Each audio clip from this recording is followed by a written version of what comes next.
Right now, somewhere in the world, someone just bought something from Apple. Then another person did. Then another. By the time you finish this sentence, Apple has made over $1,000. Not today, not this hour, this second. That sounds impossible, but the real answer is far stranger than a big company selling a lot of phones. You think you're buying a product? You're not. You're buying a feeling. And that feeling was built deliberately over decades using something your brain cannot defend itself against. Let's start with the number itself. Apple's annual revenue sits above $380 billion. Divide that by the seconds in a year, and you land somewhere north of $1,200 every single second, around the clock. Weekends included, holidays included, while most of the planet is asleep. No pause, no slow season, just a constant quiet flow of money into one company, second after second after second. How does a phone maker do that? Here's the strange part. Apple doesn't really sell phones. It sells identity. And your brain, it turns out, was never built to resist that kind of pull. Think about the last time you saw someone unlock an iPhone in public. You probably didn't think anything of it, but your brain did. In milliseconds before you were even aware of it, your mind ran a tiny automatic calculation about that person. Status, taste, belonging. Neuroscientist Gregory Burns, working out of Emory University, spent years studying how brands physically alter activity in the brain's reward circuitry. His research found that strong brand exposure lights up regions tied to identity and self-image, not just product evaluation. You're not just seeing a phone, you're reading a signal. This is the part most people miss. A product becomes powerful not when it works well, but when it becomes a mirror. Apple figured this out decades before its competitors did. Go back to 1984. Not the Orwell novel, the Super Bowl ad. Apple didn't show you a computer's specs. It showed you a woman smashing a screen showing Big Brother, freeing a room full of gray, faceless people. The message wasn't buy this machine. The message was, you are not one of them. That single ad set the template Apple has followed for 40 years. Sell rebellion, sell individuality, sell the feeling of stepping outside the crowd, using a product that, ironically, hundreds of millions of people now own. Here's the twist. The more people who buy it, the more it should feel like conformity. But it doesn't. Why? Before we get to price, look at the room the identity is built in. Every Apple store looks the same, whether you're standing in Shanghai, Sydney, or a mall outside Chicago. Glass front, wood tables, products spaced out like sculptures in a gallery, not merchandise on a shelf. That's not an accident of interior design, it's a psychological cue. Retail researchers have shown for decades that the spacing and lighting around a product changes how valuable people perceive it to be. Crowd a shelf with cheap goods, and your brain files the contents as cheap. Give one object its own pedestal, soft light, and open space, and your brain files it as precious before you've read a single spec sheet. Now walk further into the store. Notice how few signs there are. No flashing discounts, no red sale banners. Apple removed the language of bargain hunting from its stores almost entirely. Why? Because a bargain implies the object wasn't worth the price to begin with. And Apple's entire strategy depends on you never once thinking that thought. This is where price comes in, and price does something to your brain that has almost nothing to do with money. In a study conducted at Stanford, marketing researcher Baba Shiv gave people identical wine, but told half of them it cost $90 and the other half it cost $10. The people who believed they were drinking the expensive bottle didn't just say it tasted better. Brain scans showed increased activity in the regions associated with actual pleasure. The wine was chemically identical. The experience was not.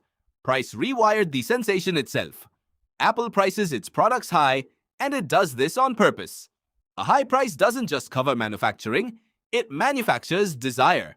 When something costs more, your brain assumes it must be worth more, and that assumption changes how the product actually feels in your hand.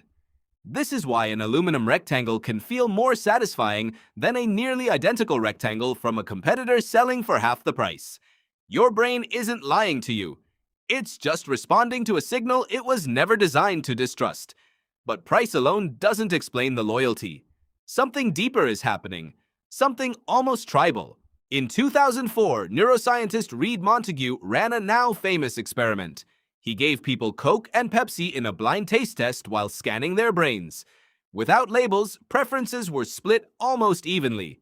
But when people knew they were drinking Coke, brain regions tied to memory and emotional identity activated, and most people said they preferred it, regardless of what their taste buds had actually detected moments earlier. The label changed the experience, not the liquid. The story. Apple sells you the label before it sells you the product. By the time you're standing in the story already did its work. Now think about your ancestors for a second. Not customers. Ancestors. 50,000 years ago, belonging to the right group wasn't a lifestyle choice. It was survival.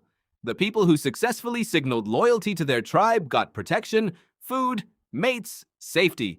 The people who didn't often didn't last long. Evolutionary psychologists have long argued that humans developed a deep, automatic drive to display group identity because in a world without laws, without police, without safety nets, your group was the only thing standing between you and starvation. That instinct never left. It just changed targets. You no longer need to prove you belong to a hunting party.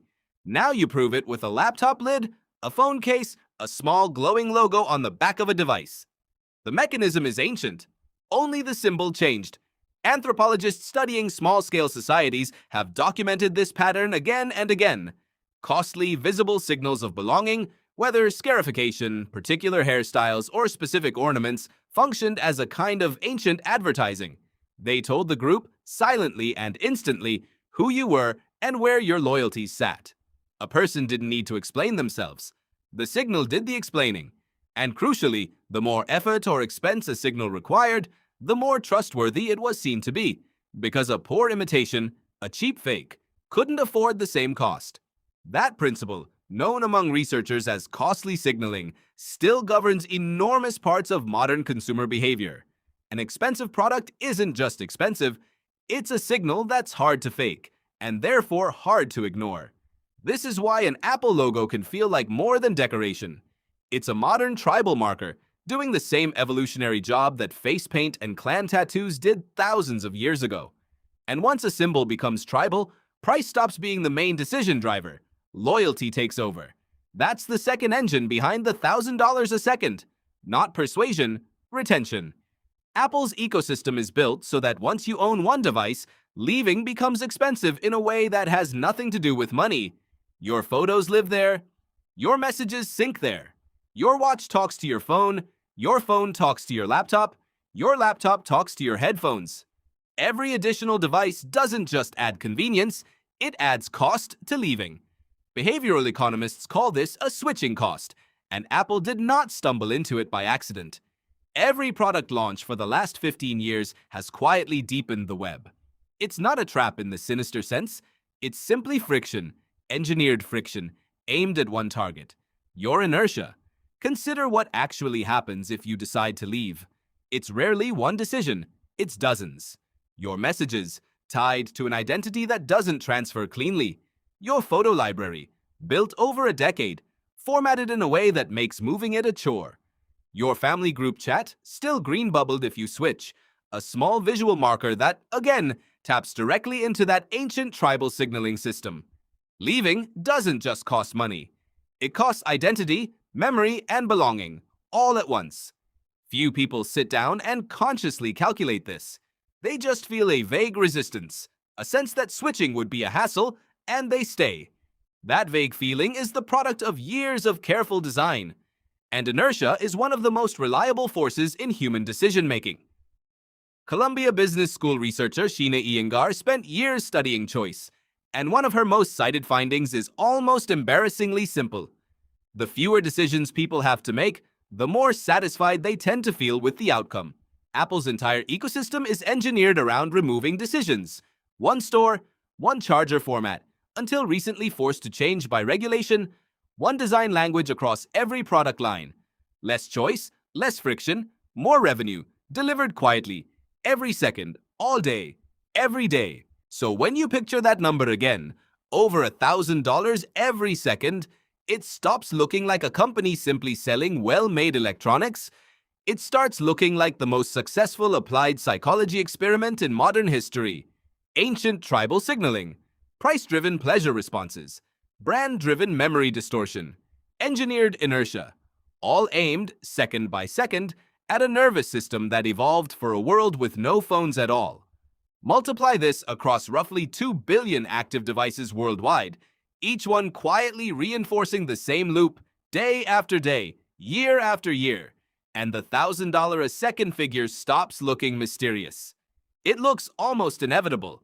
Not because Apple builds the only good phone on the market, competitors have matched or exceeded its hardware for years, but because Apple builds the only ecosystem that reaches this deep into ancient, automatic parts of your decision-making and does it at global scale, simultaneously, every hour of every day. None of this makes you foolish for owning one. It makes you human. Your brain is doing exactly what it was built to do, responding to status, story, and belonging, the same signals it responded to around a fire 50,000 years ago. Apple didn't invent those instincts. It just found the oldest software running in your head and built the most profitable interface for it in history. So tonight, when you pick up your phone without thinking about it, without deciding to, without even noticing your hand reach for it, remember what's actually happening underneath. Somewhere in the world, someone just did the same thing. Then another person did. Then another.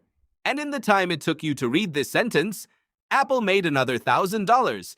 Not because you were tricked, but because you were, and always have been, exactly the kind of creature this whole system was built to reach. Don't forget to like and subscribe for more videos like this. Thank you for listening.